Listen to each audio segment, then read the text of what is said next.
stunner. Game plan sick, talking under the weather. You know what we doing? I need that all expense paid inclusive. I'm the plug, so I'm plugged into it. About money like with Jewish white Christmas. I'm Scrooge, bitch. My mood is on cruise ship. If you ain't tuned in, you ain't vibing with my moon man. I move shit like Kerry. I'm the cold truth, Fletcher Reed, Jim Carrey. Everything mooey, that mean the price varies. Need that designer cream shit and all Ben and Jerry's. Cream get the money like 36 chambers. Baskin Robbins shit, 31 flavors. Keep it moving. I can make things move. I can make things move. I can make things move. I can make things move. Everything on me. Yeah, tell them Bogart scot-free. Lottie Dottie. He like to patty. Fuck with blow shoot, trolling 5 Molly.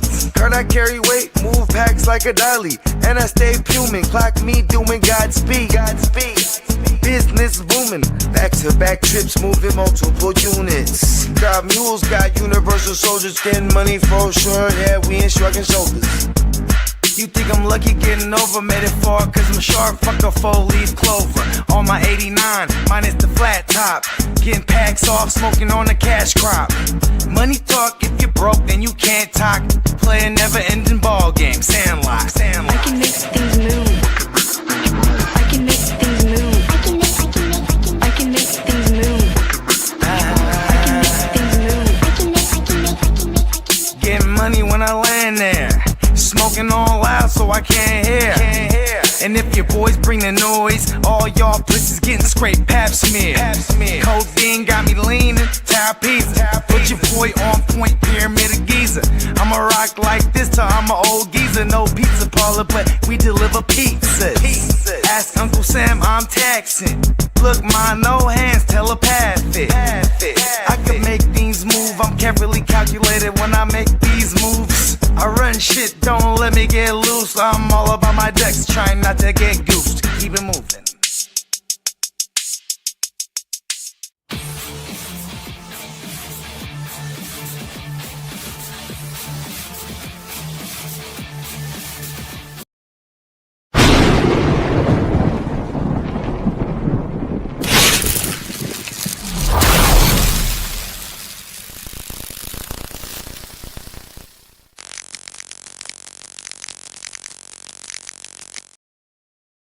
Afternoon, y'all. Welcome to episode 25 of the Chargers Power Hour, and happy spring and happy Friday, y'all. Actually, JD, you want to hit that wonderful drop?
That's right. Head on over to neonpeacockmerch.com. Take full advantage of the sale that's going on. 40% off and $13.95 tees. It's not a thing you won't find over there. And I got repping it right now. Head on over there and get your Lightning Lad t-shirts, and you're going to find something over there. Trust me, if it's from custom t-shirts, hoodies, hats, coffee mugs, drinkware, pillows, framed artwork. Seriously, if you can't wear it, you can't drink it, or it's not on your wall, Peacock or no other artist is designed it besides Peacock. His stuff is amazing, great fits, great things in general. His custom work is amazing. So head on over there, take a look. Not just that, just support Peacock, support the channel, but just get some great gear in general, head on over to neonpeacockmerch.com. And I believe the sale ends the 26th, if I'm correct. That's what I was told last. But again, welcome to episode 25 of the Chargers Power. Let me shout out the chat. Shout out Derek. What's up, buddy? Hey, Peacock. Hey, the man himself, the artist. Safe travels home, buddy. Hey, what's up, Tim? Welcome. Hey, Tim. Hey, thanks for subbing up. I appreciate it. Thank you for tuning in. Well. I got a good show for you. I hope it's going to be a good one. Well, episode 25. It's going to be about free agency, recap, and roster direction. So that's what I got to put the title on today this week. So welcome to Chargers Power episode 25. I can't believe it. It's going to be a fun one, man. I'm your host, Lee.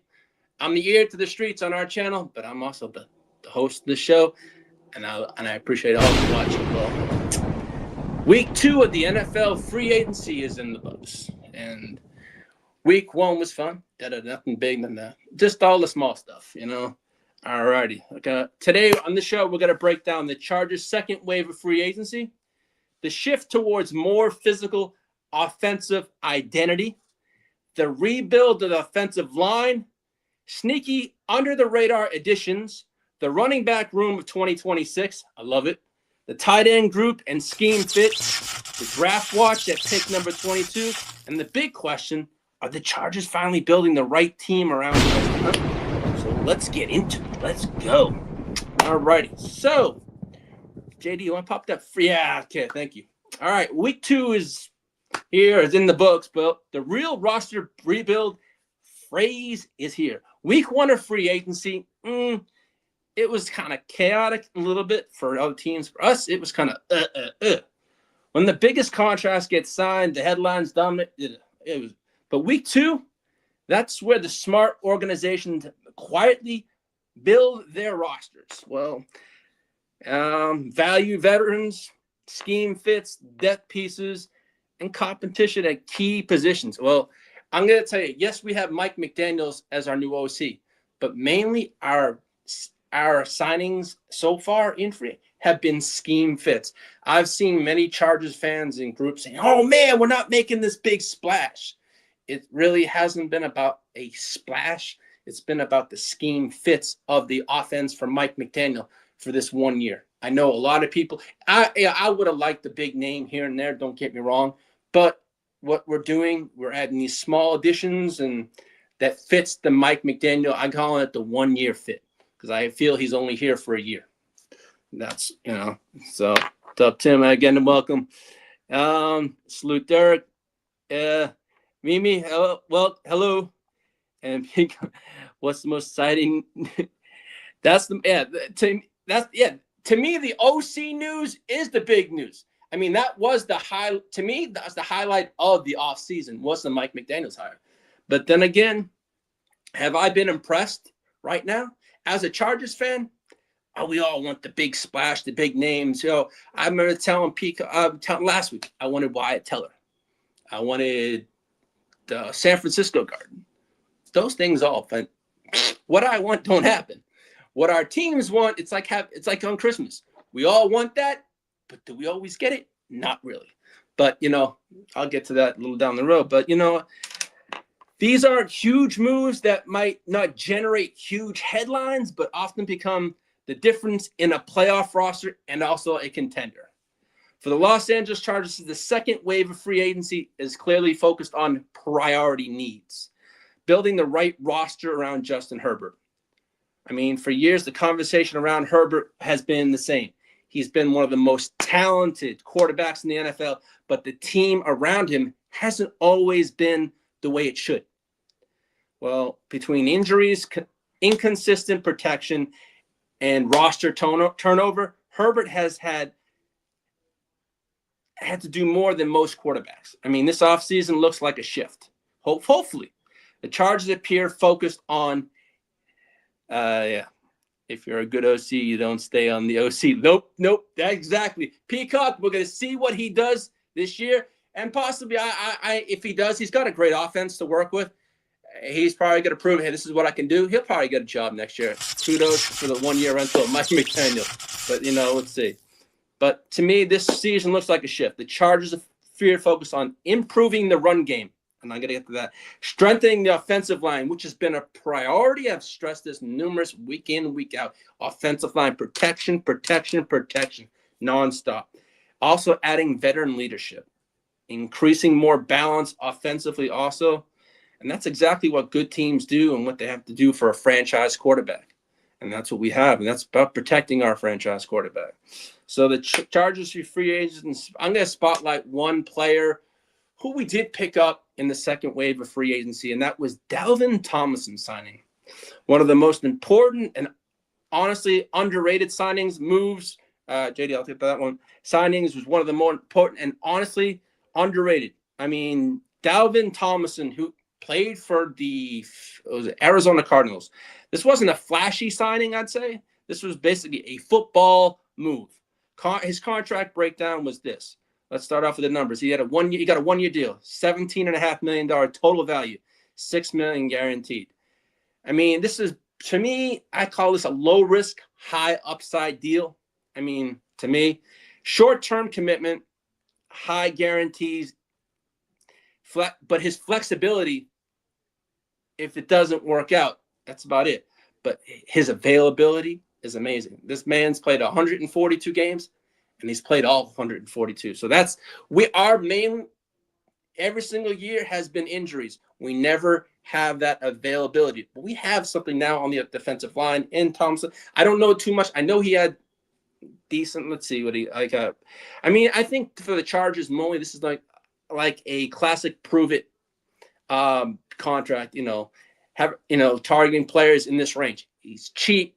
What we've been doing is getting players that fit the scheme. But what Tomlinson brings to the Chargers, career totals, 368 total tackles, 20 sacks, and 142 games played in 142 starts. As I just said a moment ago, it's about availability, something that the Chargers never really have, always getting hurt players. So we have a reliable, I don't know if he's going to be a starter or whatnot, but what he is. But to me, that last stat matters a lot, is the availability. And that's something we needed. And, hey, we'll see how this works. He's durable.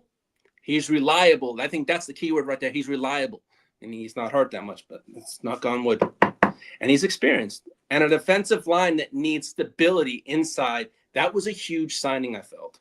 I mean, we saw 2 more guards off the market, but Wyatt Teller signed with the Texans, who signed for 2 years, $16 million, which can be up to $23 million with incentives, I believe. I know it was $16 million, but I read it was 23 with incentives or player incentives. And then Spencer Burford signed with the Vegas Raiders. Yeah, Raiders. I didn't say Raiders. I said Raiders. Oh, well. But the good news is they both weren't good options, and they both weren't scheme fits. I think what we're doing is we're signing, as I said earlier, to the Mike McDaniel scheme. That's what we're doing, these 1-year, 2-year deals, deals that we can get out of in time also. So Chef Ortiz is cooking up something, but there's quite a bit of cap space left. So to me, is he cooking up something, or is he planning a trade or something else? So we don't know what he's going to do with that money. I mean, we got remaining, I think it's about $52 million left. It's one of the top teams up there. But there's a few available names. I mean, I like Joe Bonito, PFF rating of a 23 out of 81 at left guard. And they got Kevin Zeitler, PFF rating of 13 of 81 at right guard.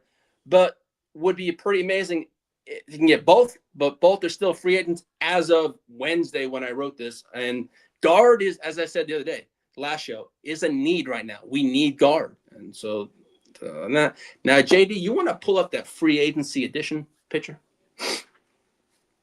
Yeah. Yeah. It's a lot of money left. So, I know we need I think you need that's something like $12 million for your signings, for your draft picks or something like that. I think it's 6 to 12 I read, but we do have a lot of money. So now, yes, these are all the additions that we've added. Now, as I said on this beginning of the show, it's a clear identity shift of a physical run game. One of the biggest themes emerging this offseason for the Chargers is committing a more physical offensive identity. The three signings in particular that highlighted this shift for me was Tyler Biadasz. I finally can say the word with no problem. Yes, Tyler Biadasz, the center, Alex Ingold, fullback, and Charlie Kolar, the tight end.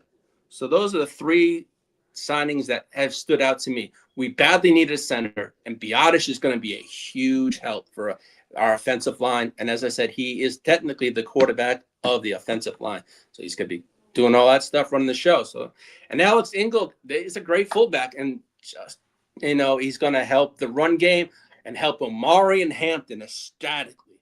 And Keaton Mitchell also. I think, as I said, this running room has gotten better, as mentioned in the last show. And Charlie Kolar is a great blocking tight end. So, it's going to, these are not really flashy signings, as they say, as most teams have been doing in free agency, signing big names and for big money. But these are extremely important in the Chargers, what they want the team to become, and it controls the game physically. This signals a move toward power running concepts, outside zone blocking, heavier formation pause, and more play action. I mentioned that a few shows ago, the more play action. I'd like to see more of that. And this is a huge benefit also for Justin Herbert. When a team can run the football effectively, it forces defenses to respect the run more. And it opens up play action opportunities and slows down the pass rushers. And when that happens, quarterbacks thrive, and Justin Herbert's a quarterback that can, if he's protected, can thrive. And hopefully he thrives in an offense under Mike McDaniels. I'm hoping so. And we're going to see what's going to happen. But, we still got the draft to go. We still got a lot to do, which leads to an interesting discussion point. Are the Chargers starting to resemble the AFC version of the San Francisco 49ers offense? I do not know. I don't really know too much about the 49ers offense, but we do have the correlation. McDaniels was in that Shanahan tree. So we possibly are going to take a little bit. Okay, 420 radio. A question. If Jeremiah Love is a top 10 pick, what percentage of the linemen over 325 pounds do you think will be drafted between rounds 5 and 7 in the AFC teams between Mississippi? I don't know. I'm so focused right now. What's up, Commish? Hey, thanks for tuning in, buddy. Hey, 420 on that question. I just took me off guard, but hey, I'm gonna have to pass on that one for now. Sorry about that.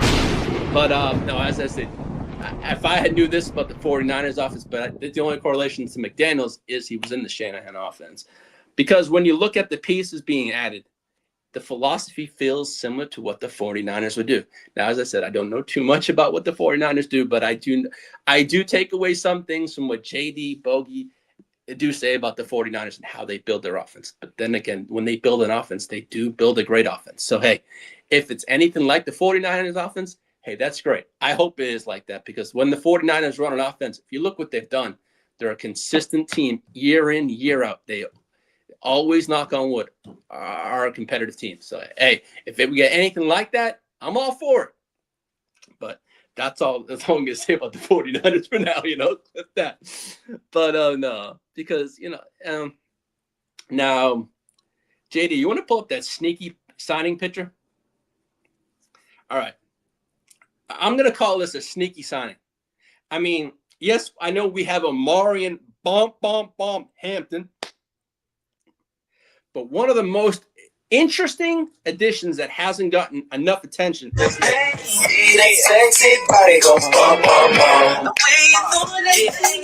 Yeah, so one of the most is the addition of Keaton Mitchell. He came over from the Ravens. He was injured. He has had an injury-plagued career. Okay, don't get me wrong. That's something I do remember. But he did play quite well last year. One of the additions. Mitchell brings something every offense needs: pure speed. So we don't just have two burners on our offense, on our running back room. I love it. We got to start off with Amari and Hampton. We're now going to have Vidal as the number 2 back and Keaton Mitchell as number 3. So to me, we have a hell of a running back room. And if knock on wood, if Amari and Hampton can stay healthy, that's a blessing. I'm gonna hopefully. I mean, so seriously, I know the Chargers have always with the Chargers curse. As Kidda would tell me, there's always a Chargers curse. And in the past 5 years, it's been injuries, and I'm trying to stay away from that. And that's something. But the running back room is pretty stacked, pause, and I like that. I mean, we have a really decent running back room. So it's not like the running back room is like we don't. If hypothetically something happens to Hampton, do we have a back that can be able to take over? Yes, we do. We have Vidal, who did a fantastic job last year, and now we have Keaton Mitchell. This is going to be a hell of a tandem, but yeah, Hampton's running the show. But I mean, Mitchell, what he brings is pure speed. He's the type of player who can change the game with a single touch. I've seen on highlights from him what he had when he hits the space. It's bye-bye, and that's gonna be nice. I mean, why is this signing intriguing to me? He has elite acceleration. That's one thing I loved was his speed. We saw that with the Ravens. He gets out, he's gone. I mean, his explosive playability is going to be wonderful in the Mike McDaniel offense. And also, it's a perfect change of pace back also. And also depth insurance at running back is crucial. We now have 3 capable running backs. And that's something that as I said, we haven't had that in a long time. I can't recall when we've had 3 great running backs that can say they're starters, or they can just plug and play. They just go out there and just do their thing. So that's going to be a huge. I mean, Mitchell also has averaged over 6 yards per carry in his career, which tells you everything you need to know about his ability to create big plays. If the Chargers use him correctly, he could become one of those players defenses constantly have to account for, besides Amari and Hampton. And we know what Mike McDaniels does, and he can trick plays. It's going to be fun. I mean, now that we have an offensive coordinator that likes to do all these, this is going to be fun. We have running backs do this, change it up. It's going to be fun. It's going to keep the defense on their toes. Who do you account for? Is it Hampton? Is it going to be Mitchell? Or is it who knows? It's going to be fun. The Chargers, and that leads to a fun question for the NFL. Could Keaton Mitchell become the Chargers' breakout player in 26? Do I know? No, I think for me, in the breakout this year, it's going to be Hampton and it's going to be Gadsden. Those are my 2 players I really think have a breakout year. And I also see Ladd McConkey. Those are the 3 players I'm going to say: Hampton, Ladd, and Gadsden.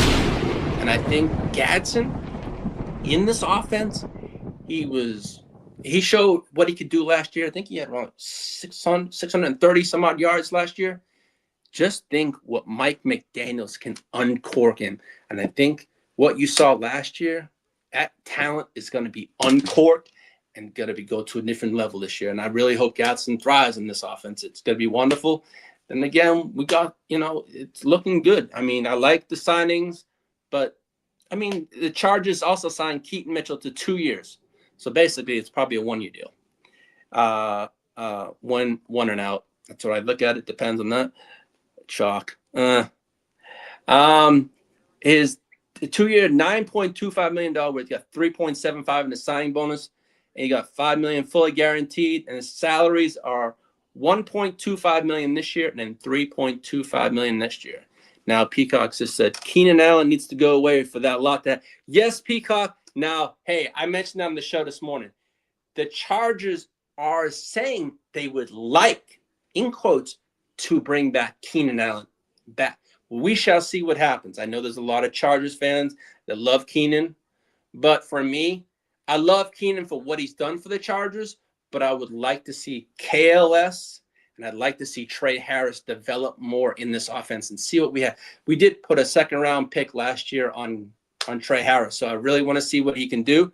I know with Keenan back, it's a veteran presence on the offense, but to me, it's also taking away the targets from seeing what KLS and Trey Harris have. So I have mixed feelings on Keenan coming back. I know a lot of Chargers fans love what he's done.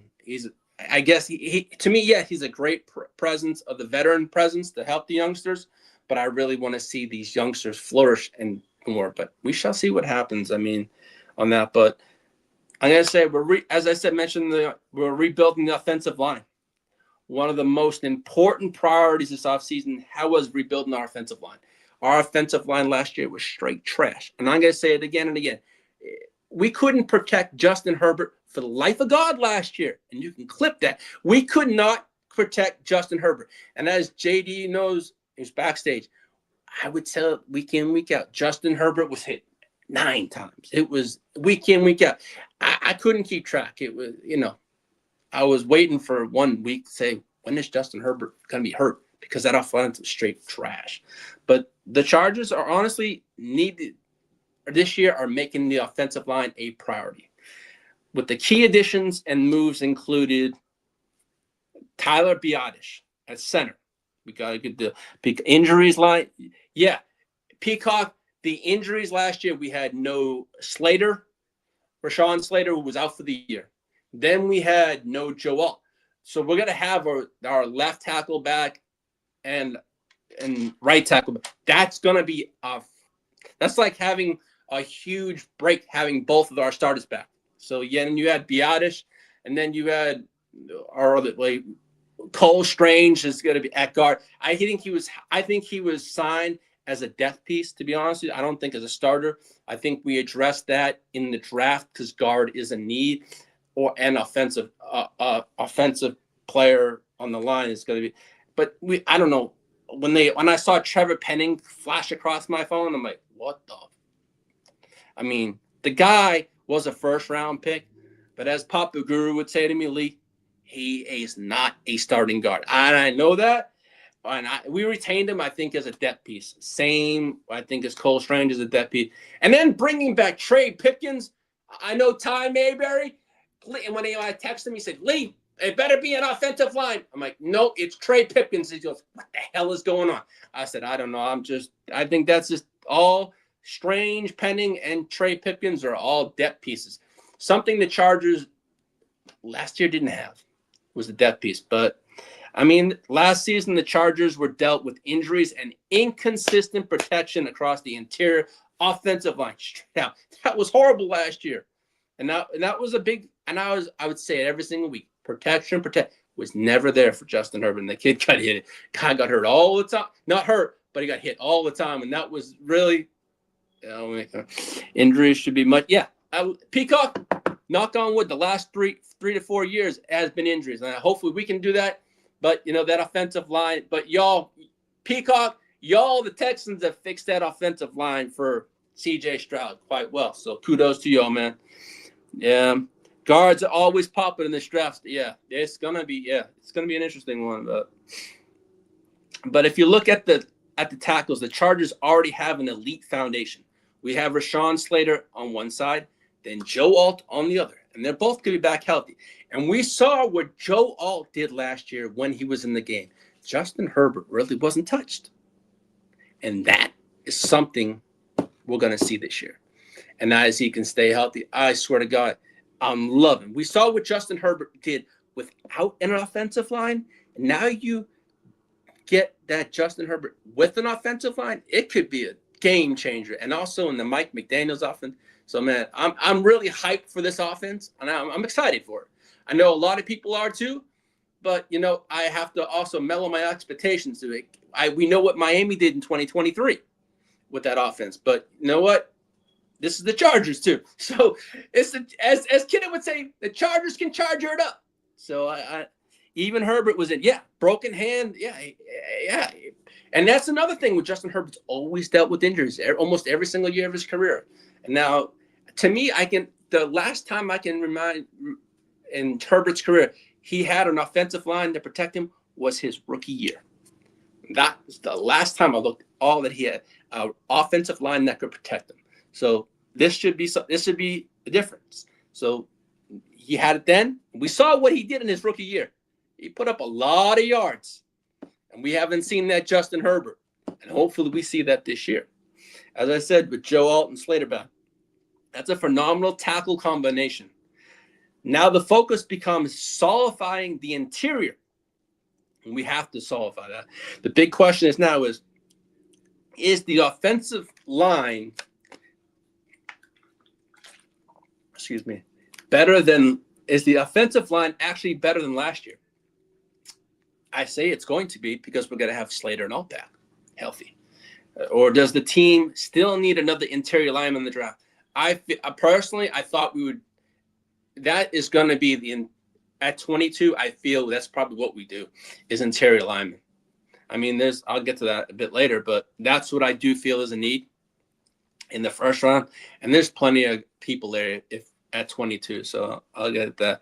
Now, JD, you want to pull up that blocking tight end picture? All righty. So the blocking tight end. Now, the value of blocking tight end.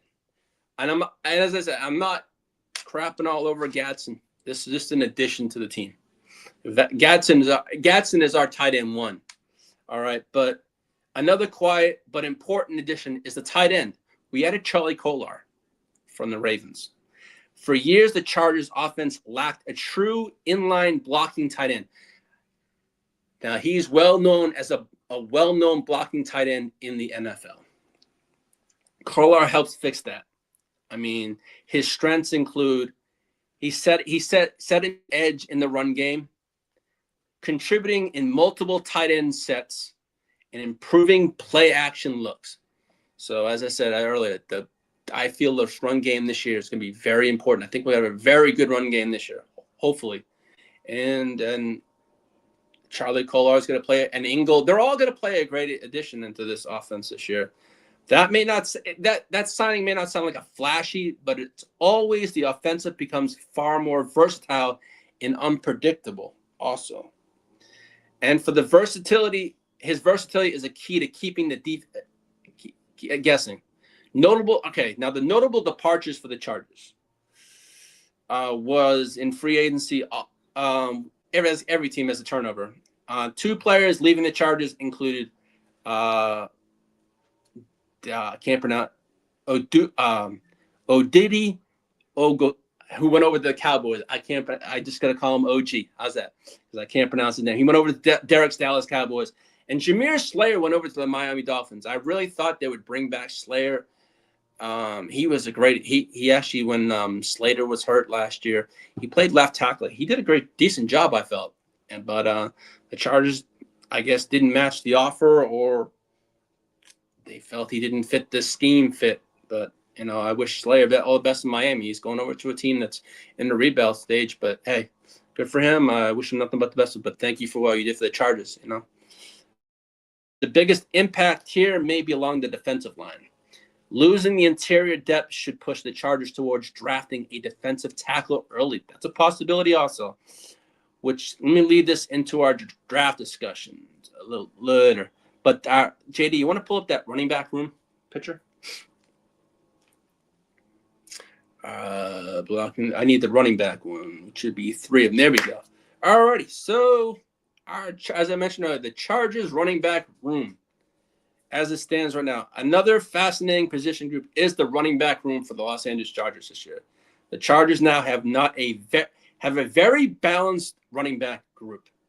Amari and Hampton, he brings power and his physicality. Kamani Vidal provides vision and quickness. And Keaton Mitchell adds an explosive speed. So, I mean, together, they are a backfield that offers every different.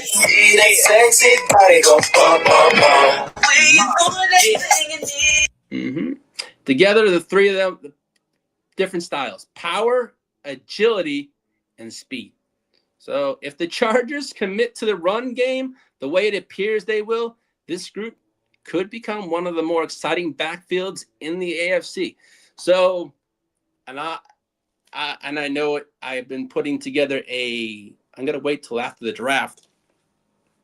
I'm going to do a post-draft / fantasy show. So, and I'll break all that stuff down further down the road. That's after the draft, which will be in a month or so, about 34 days. But it would be nice having the Chargers having a running back, one of the best groups in the AFC. But then again, it's all about staying healthy, I feel. And it's something the Chargers always have a problem doing, is staying healthy. So if we can stay healthy, this would be nice. But, and what Peacock says, even Herbert, yeah, he was. And you know what, man? I don't want to see these injuries. I mean, I did see that, you know, and I was like, and I was tomorrow's that flag football game, and I did see what's his name? Derwin James got hurt. He pulled out of the flag football game tomorrow and was replaced by, I think, Minnesota. I think it's one of the Minnesota Vikings players. I think Harrison Smith, I believe, replaced him. I don't know the kind of injury, but I'm like, oh my God, that's just not a sign, is it? I'm like, nah, I hope not, but no, that kind of sucks. But JD, you want to pull up the tight end room picture? Yeah, alrighty. So now the tight end room. The tight end group is another position that has quietly improved. The pieces include Aronde Gadsden II. He's a great receiving tight end, big slot, pause. Charlie Kolar, hybrid blocking and receiving tight end. Then you got Alex Ingold, who's going to be an H-back and a lead blocker. Now, all these additions, I feel, were made in the Mike McDaniels offense. I know I've mentioned it many times because I think he's just here for 1 year. But we're going to see what these additions add to the run game. Now, Alex Ingold was a great blocker in Miami. We saw what he did for A-Chain. And if he can do that for Gadsden, Kolar, all these things that get what Mike McDaniel wants for his offense. So we're looking at it. But there is still one missing piece. And that's that true in line is a wide tight end. And they brought back Tucker Fisk.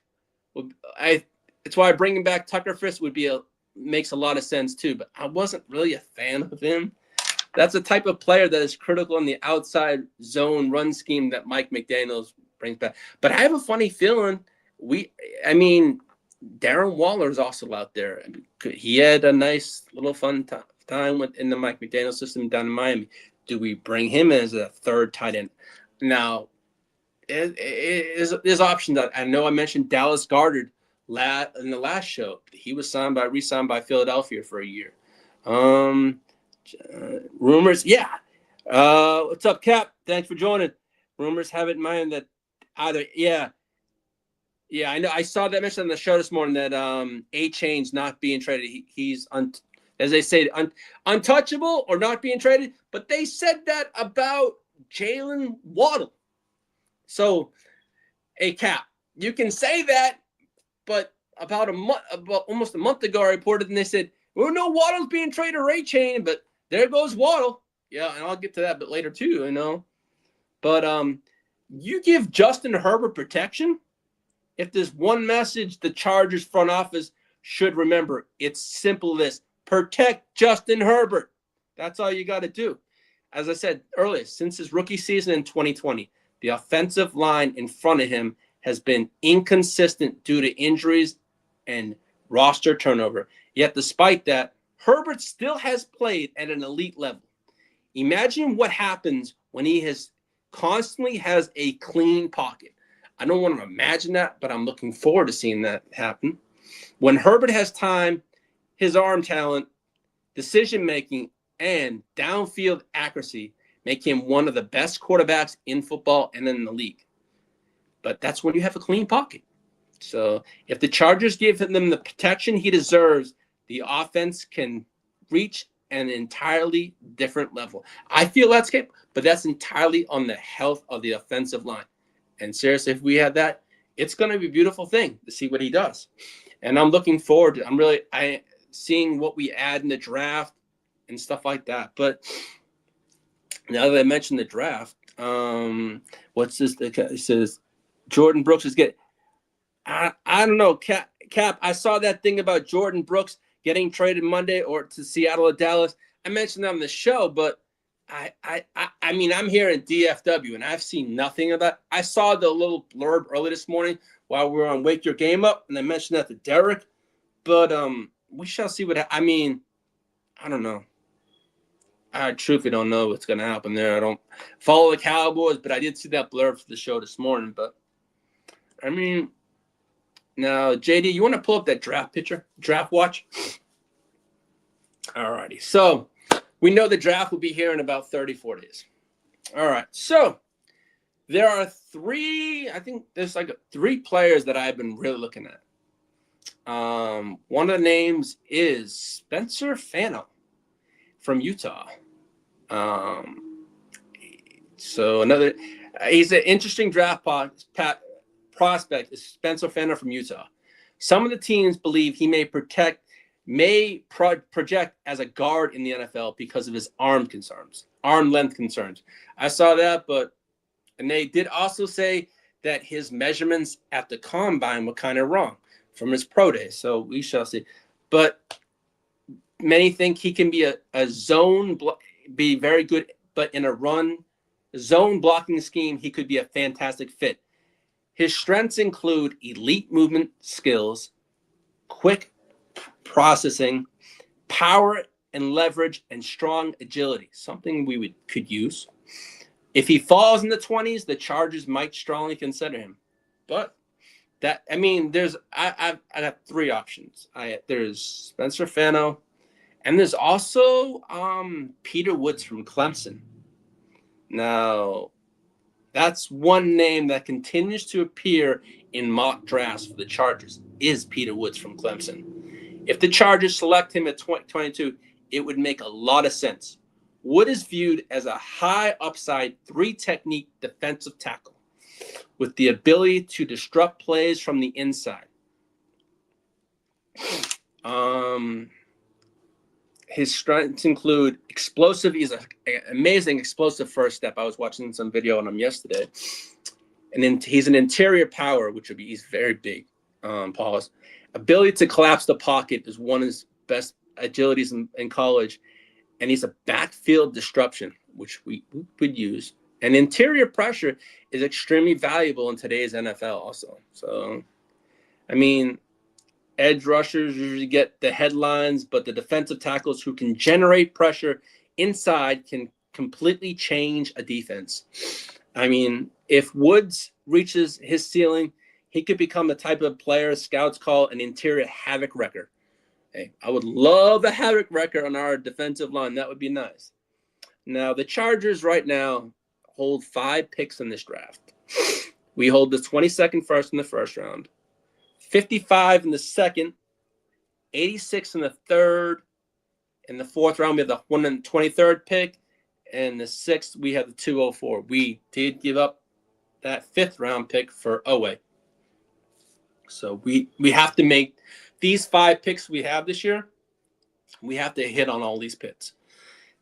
Now, if you ask me what I would like to go all defensive on this draft.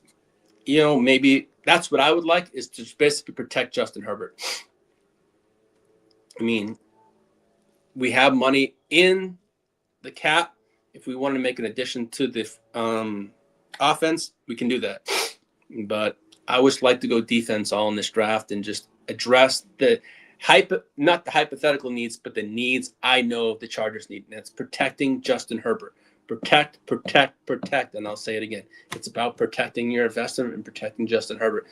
And if you do that, wonderful things can happen. Now, shout out to my good brother Bakes, my friend James. And also, I want to thank connected with a Kansas City Chiefs fan over on TikTok. And he invited me onto his podcast this coming season.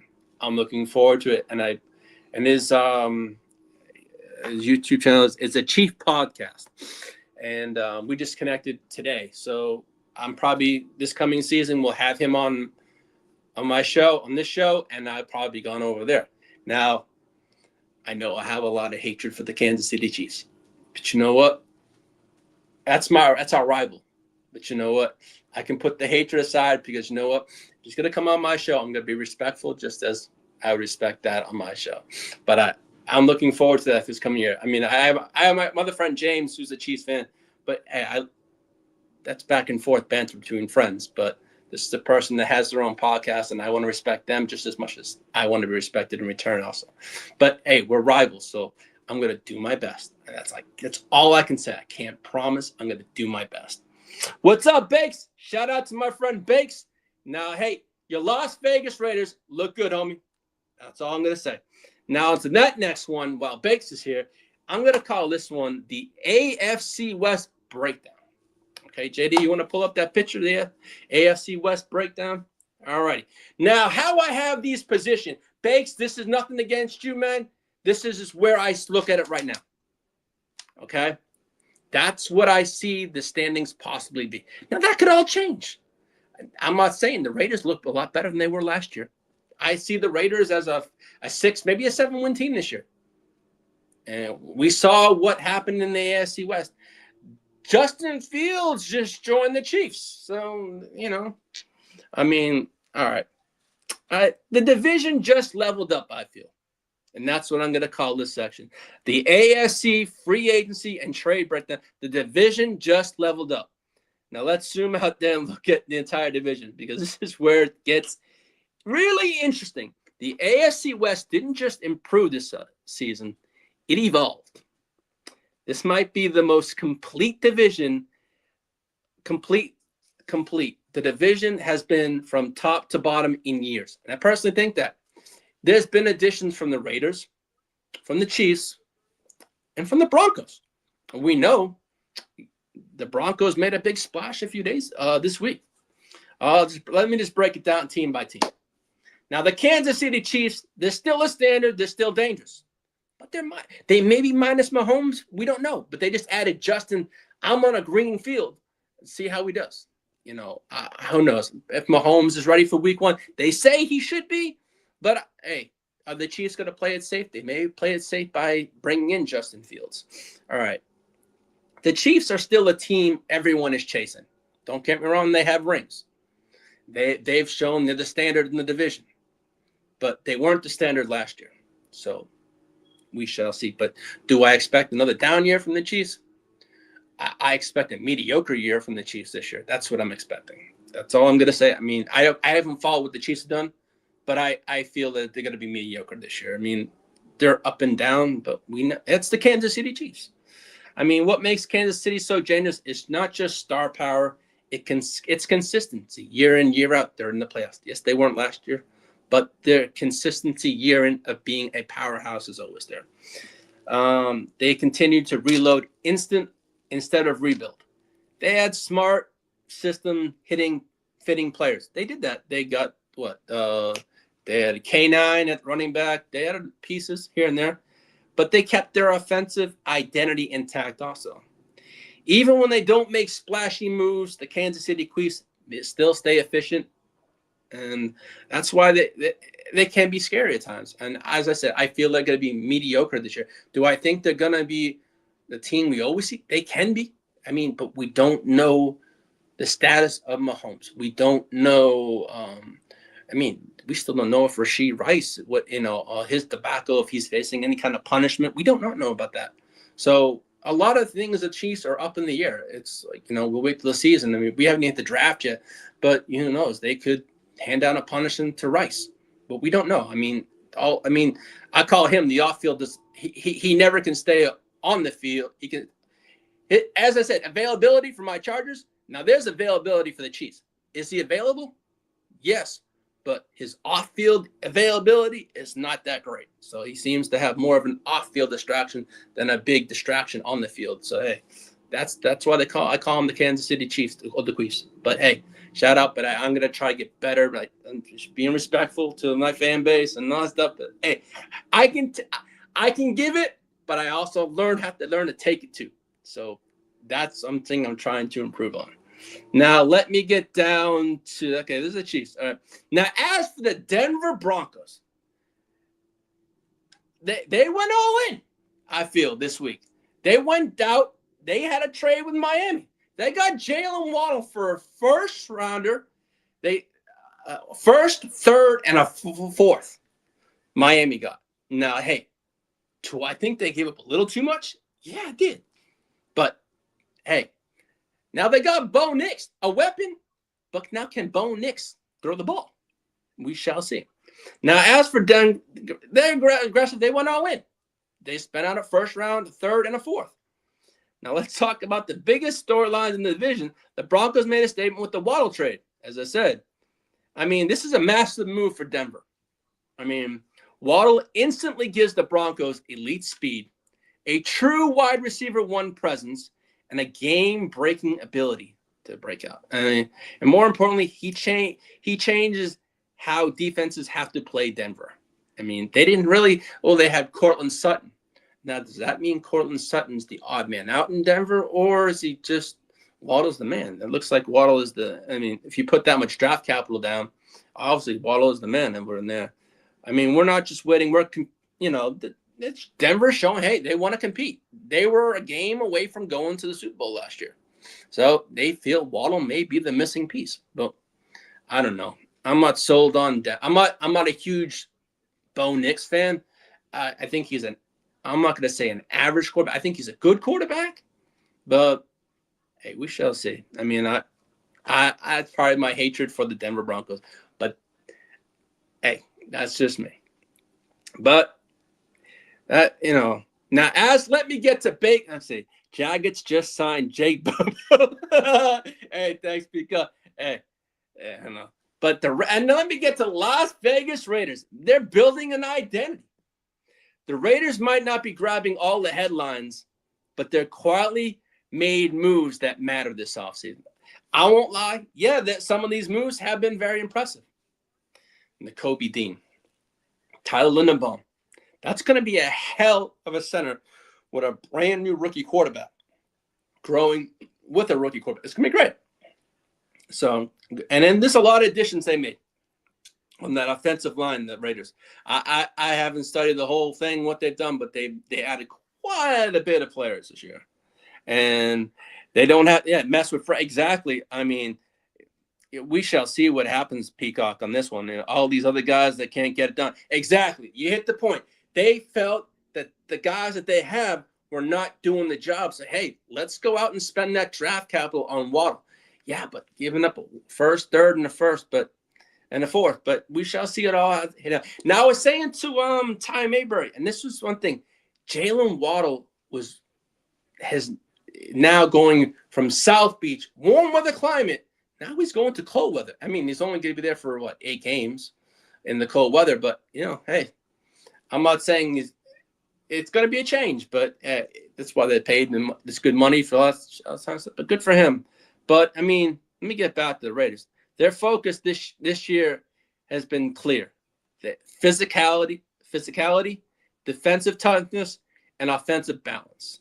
Now they added a few players on offense, but I feel that in the draft, this is when the Raiders are going to do. I mean, the Raiders are trying to build a team that can run the ball. Now I feel, hey, Alvin Gentry is to the moon and back this year in fantasy. What they've done for that offensive line is great. I think we'll have a big year from Alvin year 2. So hey, shout out to Bakes. That's going to be an interesting offense this year for fantasy football. They're going to run the football, control the clock, and compete in close games this year. I feel the Raiders have a very competitive team compared to last year, but they had no choice. But we're going to see what they're bringing. They're going to bring in Pop. I think it's going to be Mendoza. All signs are pointing that Mendoza is the pick for the Raiders. So, and this division is loaded with offensive explosive weapons. I mean, they have Brock Bowers over there. They have Genty. But really, the wide receivers really doesn't really stand out to me. That's the only thing. That's where I feel the Raiders in this draft are possibly going to go wide receivers in this draft. Maybe get a couple. But they really didn't really sign anyone that stood out that I thought they would get like a wide with all the money they had Peacock, you hit the nail on the head right there. And I said to Ty on the phone, I said, is Waddle going to be able to handle this cold weather? Yeah, he is brittle, but you know what? We shall see. Going from nice sunny weather in California and the humidity there to nice cold weather and snow in Denver. I mean, the AFC West, it's gonna be a challenge this year. I think further down after the draft, I'll get to where I think is all that kind of stuff. But right now, until we get the draft out of the way, we get the schedule out, now we can talk about that. But no, I think the AFC West is a very well balanced division in football. I think it has to be one of the top 3 divisions in football going into next season before the season starts, as it looks on paper right now. But that's just looking on paper right now also. Now, I know I've talked about all, and I do. I'm not gonna lie. I do think what the Raiders have done. Shout out to Bakes. They look good. Offensive line is fixed. Offensive line for the Raiders last year was horrible, just like the Chargers last year. And I told Bakes, man, there's players that I like. Oh yeah, I like my Raiders. Yeah, but the offensive line, the Raiders had to fix that offensive line, especially bringing in a rookie quarterback. But as you look at all these teams that bring in a rookie, they can reset their thing. They don't have to go out and spend money on a quarterback. So the Raiders, the next 4 years, will have a rookie deal. So they'll be able to build around Mendoza on that rookie contract. So the Raiders can only get better every single year having these young players. But they did spend quite a bit of money. I ain't going to lie. So, but, they'll figure this. Now, as for my Chargers, the last Chargers have been smart, system-driven built. I mean, that's in this new regime. That's how we're built. And as I said earlier, everyone loves these splashy signings. But have we had a splashy signing? No. We haven't, and I think it's just more building the scheme fit for this year for the McDaniel offense. Is getting the players. I know it's, as I said at the last show, it's like shopping at a thrift store to Neiman Marcus. Most teams are going out spending on high-priced free agents. We're not. We're getting these small, short contracts for bargain prices for cheap, but I know a lot of Chargers fans are kind of pissed off about that because we're not spending the money. And I remember saying it weeks ago, it's about this offseason was about protecting Justin Herbert. Now, yes, we haven't gone out and made these big splashes, but also remember, we're having Joe Alt back and Rashawn Slater back. So that's another to pull back a little bit, pause. And, but as I said, most of our signings have been scheme fit, physical identity, but what they're building is a stronger run game, a better offensive line, and a more versatile on offense. And that goal is to clear, and that's to take the pressure off Justin Herbert. So we shall see. I mean, because this offense becomes more balanced and more efficient instead of a one-dimensional. The last 2 years was a one-dimensional. As I said, the Greg Roman offense was one-dimensional. It was run the ball, pause. But now with the Mike McDaniel offense, we're going to throw the ball a lot more. We're going to see the Justin Herbert. Hopefully we see the Justin Herbert we had this rookie year. And that's what as a Chargers fan, that's what I'm hoping for. I want to see the more explosive Justin Herbert with the protection that he has with a clean pocket. What he can do in this offense, it's going to be a wonderful thing when you see that ball hum around. Hey, but I'm just hoping, with throwing that ball around come the interceptions. Hey, now, 2 years ago, Justin Herbert had 3 interceptions. Last year, I think he was up to 11. Yeah, that was a big jump. So hopefully, let's just not get back to that again. Let's just drop back down that number. I mean, as I said, it's not about the big splashy headlines. It's about sustainability. And hopefully what we're doing is going in the right direction. And now I feel the AFC West is now a must division, is a must-watch football division. I mean, there's other competitive divisions, don't get me wrong, but I think with the additions of the Raiders have made to their offensive line, not to their offense, not really, but to their offensive line, just as the Texans have made, shout out to Peacock, man, they fixed their, I mean, I remember telling it was Peacock, Bakes, and I said, man, it was the Texans, the Raiders, and the Chargers, all three in free agency had to fix their offensive line. The Texans fixed theirs. The Raiders fixed theirs. Have the Chargers fixed theirs? I'm not going to say it's all fully fixed because we do have Rashawn Slater and Alt back. So that's the reason why we did not make those huge splash additions. But who knows what the rest of – are we going to sign someone? There's a couple players out there I do like, but do I see it? I mean, when you look at the division as a whole, here's what stands out. Every team has improved from free agency or if trades such as like Miami and Denver. I mean, the Chiefs, stability, elite execution, as always. The Broncos, explosiveness, aggression, Waddle trade. The Waddle changes a lot of things. It changes a lot of things for the Broncos. And I ain't lie. But to me, as I said, I'm not a huge fan of Bo Nix. I don't know, mate. I don't know. It's just not. Maybe I did not him not having the weapons last year, maybe we'll see a better version of Bo Nix, like how he can throw the ball, pause, and all that kind of stuff. So we shall see. Now the Raiders, their free agency, they said their identity to me was a physical identity and a toughness. And that's Raider football. We know that from past regimes. They like physical teams. And the Raiders are building a physical, tough team. Hey, shout out to Bates. Shout out to Timmy. Hey, those are my friends that are Raider fans. Hey, I'll be hearing from them all year long, and I look forward to it. So it could be a fun year. I'm not Peacock, Brendan Smith, Wyatt Teller. Yeah, y'all, Peacock. You guys said it. As I said, Peacock, I'm not going to lie. I'm very impressed. As you always told me, we have to fix the offensive line. Y'all did. Congratulations, man. And now, as I said, we fixed that offensive line also.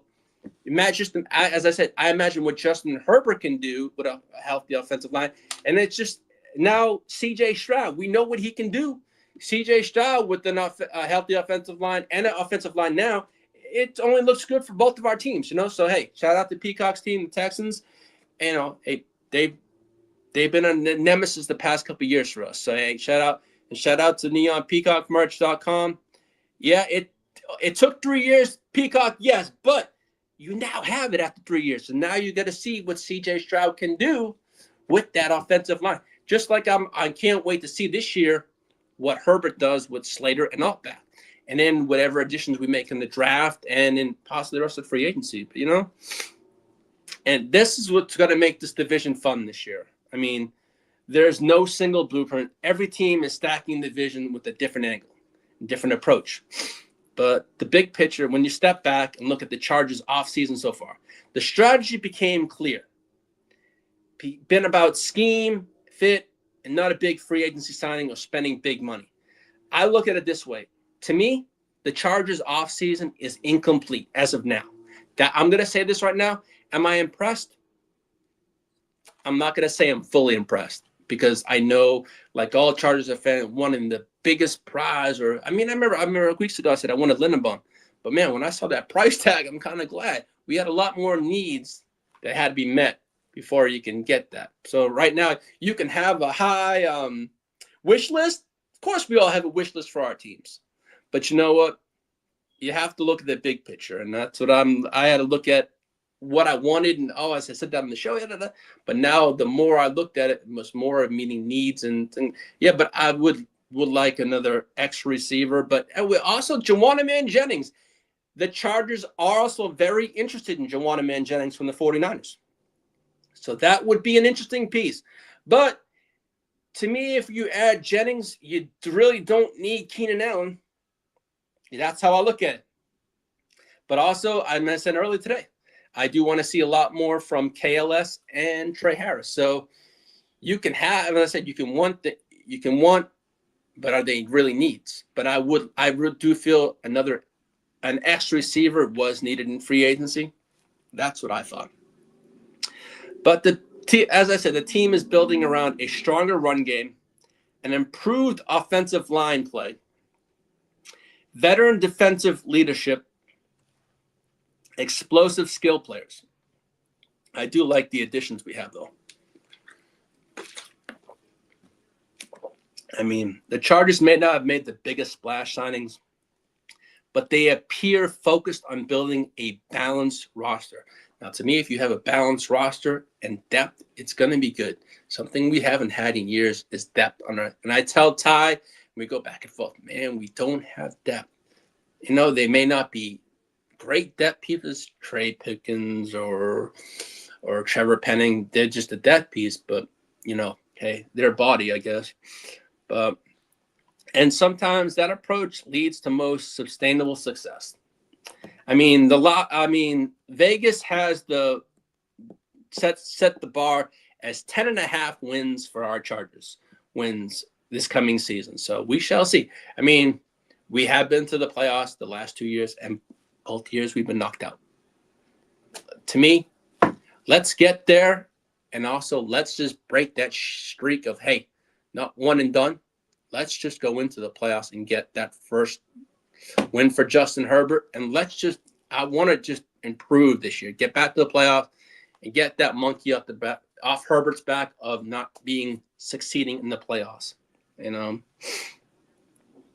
So because the AFC West this year, it's going to be, as I said earlier, it's going to be one of the most competitive divisions to watch all year in football. I feel it's gotten better. I mean, we're going to see when Mahomes comes back. Does he play week 1 or does he come back week 3 or 4? We don't know yet. But when Mahomes is healthy, he makes that division better. I mean, this is the first time we have seen Mahomes has been hurt this bad. But when Mahomes is healthy and when he plays, just the whole division itself is a great division because it's very competitive. It's 6 games, 2 against the Raiders, 2 against the Broncos, and 2 against the Chiefs. So, and last year we swept the Chiefs. So we shall see what this happens this year. I'm gonna try to be better. I don't care if you're rocking the red with the Chiefs, waving that orange for the donkey's asses, Denver Broncos, or dressed head to toe in black in Las Vegas Raiders gear. If you're just here repping the Chargers, just like myself. So whenever you're listening, wherever you listen from, wherever that's Kansas City, Denver, Vegas, LA, wherever, I'm a passionate football fan and a passionate Chargers fan. Yes, I do. I will spout off hate, but it's not me personally. It's just more, I'm a very passionate Chargers fan. I can't stand all my AFC West competitors. Simple as that. Just as we all like our teams.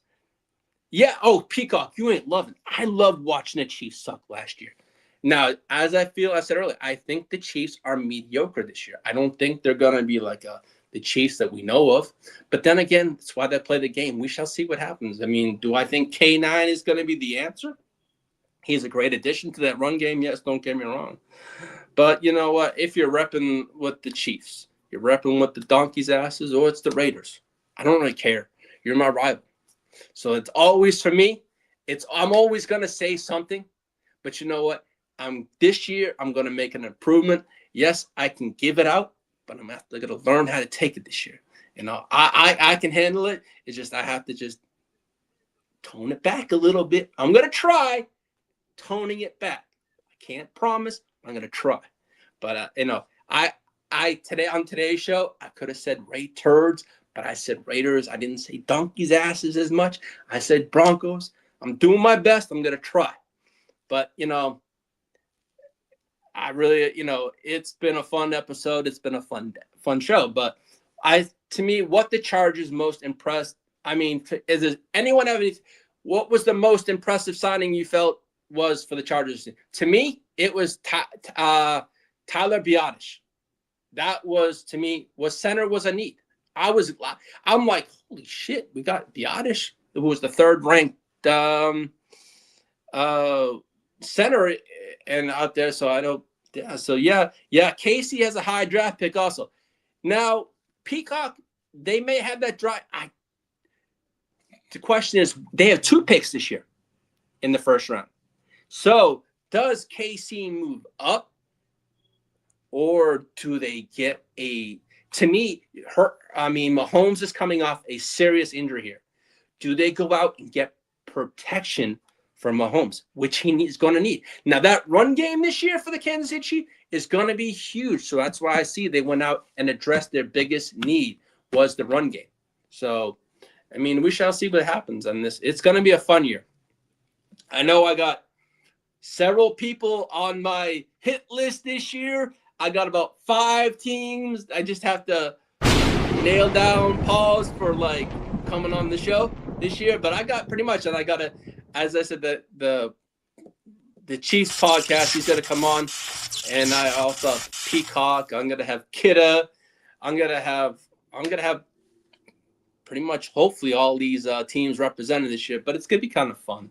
But I also want to thank everyone for tuning in today for episode 25. And I hope to come back for episode 26. But and make sure to follow that. If you're not subscribed, make sure to check out the Gen Wealth. Also check on neonpeacockmerch.com. I also check on Peacock's has a great YouTube channel. He does great content for the Houston Texans. I highly recommend it. Even if you're not a fan of the Texans, Peacock puts out some of the best content out there for his team and for the Houston Texans. I mean, seriously, if you could nominate someone, Peacock, man, I'd nominate you for great Texans content. Your Houston Huddle, man, is fantastic. I'm going to say one thing right now. This show would not be possible if it wasn't for myself watching Miles or my buddy Peacock. What he does with the Houston Huddle, it kind of lit a fire under my ass, because I'm like, if he can do it for the Texans, I may not be able to do all the graphics and stuff like that, but you know what Peacock does in the videos that are absolutely fantastic. It shows it is fire. But man, thank you for lighting that fire under me, because I was like, oh man, I can chill with the guys on the podcast, but could I do it on my own? The more and more I watch Peacock, and I kind of picked his brain and go, yo, what do you do this? I got the drift. I'm like, maybe I could try it myself. And I have to thank you, Peacock. No, man, shout out. If it wasn't for you, man, I wouldn't be able to do this. But the more and more I watch you, you killed it every week. And I'm like, I would tell someone in this house, you know what, Peacock can do that. Show the hell I can do it. It took me a while because I was afraid of seeing myself on camera. But then again, why should I be afraid of seeing myself on camera when I'm with y'all for wake your game up and all that stuff? So I shouldn't be that. So it's more of growing a sack, to get over that hype of, oh, it's just me on the camera.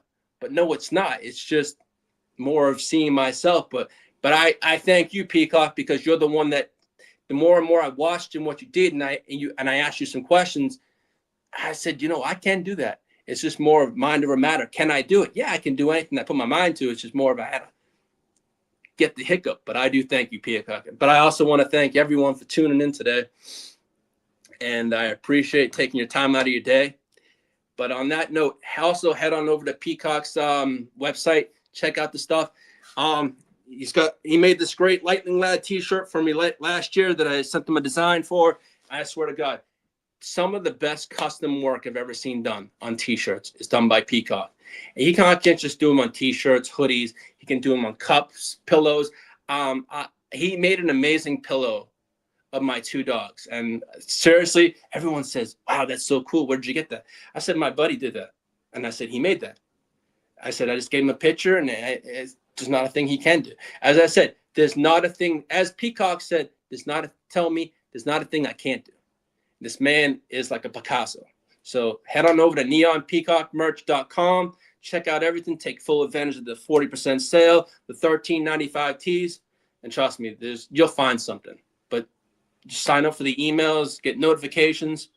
You'll find something you love. And if not, if there's something that you do like, you can always message Peacock or reach out to me, and I can get you Peacock's information and how to contact him. And he can, if you have an idea, you want to put on a t-shirt, a mug, anything, Peacock can do it.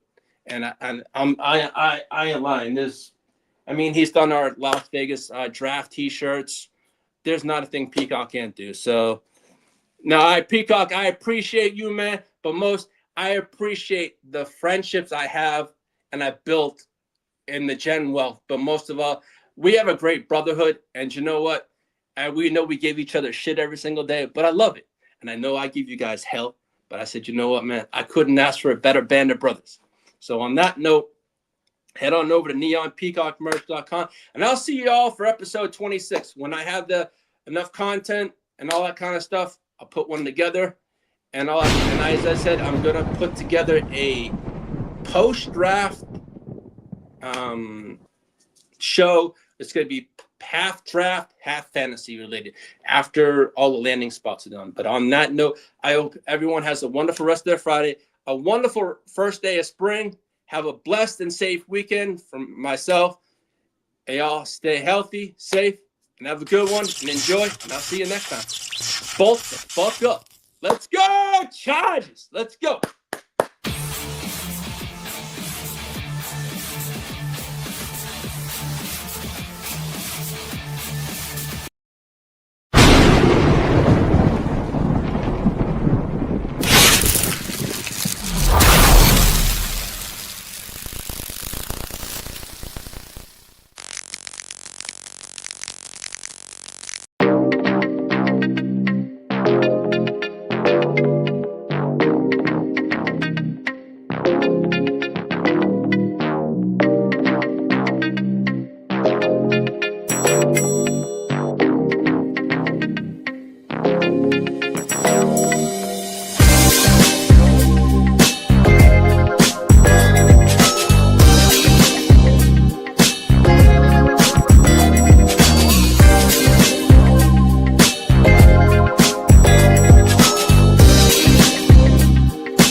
shit when I'm under the center. Game plan sick, talking under the weather. You know what we doing? I need that all expense paid inclusive. I'm the plug, so I'm plugged into it. Proud money like with Jewish white Christmas. I'm Scrooge, bitch. My mood is on cruise ship. If you ain't tuned in, you ain't vibing with my moon man. I move shit like Kerry. I'm the cold truth, Fletcher Reed, Jim Carrey. Everything movie, that mean the price varies. Need that designer cream shit and all Ben and Jerry's. Cream get the money like 36 chambers. Baskin Robbins shit, 31 flavors. Keep it moving. I can make things move. I can make things move. I can make things move. I can make things move. Everything on me. Yeah, tell him Bogart scot-free. Lottie-dottie, like to potty. Fuck with blow shoot, trolling 5 Molly. Heard I carry weight, move packs like a dolly. And I stay fuming, clock me doing Godspeed. Business booming, back-to-back trips, moving multiple units. Got mules, got universal soldiers, getting money for sure. Yeah, we ain't shrugging shoulders. You think I'm lucky getting over, made it far, cause I'm sharp, fuck a 4-leaf clover. On my 89, minus the flat top. Getting packs off, smoking on the cash crop. Money talk, if you're broke, then you can't talk. Play a never-ending ball game, Sandlot. I can make things move. I can make things move. I can make things move. Getting money when I land there. Smoking all loud so I can't hear. And if your boys bring the noise, all y'all pussies getting scraped pap smear. Codeine got me leaning, tower pizza. Put your boy on point, pyramid of Giza. I'ma rock like this till I'm an old geezer. No pizza parlor, but we deliver pizzas. Ask Uncle Sam, I'm taxing. Look, ma, no hands, telepathic. I can make things move, I'm carefully calculated when I make these moves. I run shit, don't let me get loose. I'm all about my decks, trying not to get goose.